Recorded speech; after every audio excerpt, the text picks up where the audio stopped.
7 సార్లు పోటీ చేసినాం, 6 సార్లు గెలిచాం. ఏ ఎన్నికల పైన మీటింగ్ కూడా నేను ఒక్క హామీ ఇయ్యలే.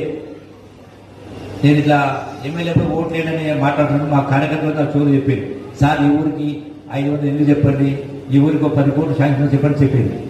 అది విన్నాక నేను మైక్ చెప్పాను, ఇగో మా మిత్రులతో చెప్తున్నారు కానీ నేను హామీ ఇయ్యను. ఎందుకంటే ఎందుకు హామీ ఇస్తా, నేను గెలుస్తానో లేదో నాకే తెలియదు. పోనీ గెలిచినా మా పార్టీ గెలుస్తానో లేదో మాకు తెలియదు. పోనీ మా ప్రభుత్వం వస్తుందో తెలియదు.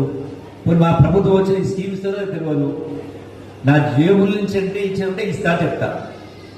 మరి ఎవరు ఇస్తారు ఏమని తెలియదు, దానికి అది మోసం మాట అవుతుంది. కాబట్టి నా హామీ ఇవ్వలేదు. ఇప్పుడు కూడా మీరు అడిగిన కూడా అవతే ప్రయత్నం చేస్తా.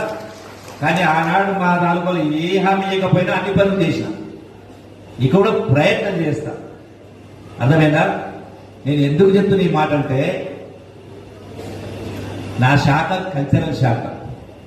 కల్చర్ అంటే, కల్చరల్ మంత్రి అంటే ఆటపాటలు డ్యాన్సుల మంత్రే కాదు. కల్చర్ అంటే సంస్కృతి. మీకు చివరికి వినపడుతుందా?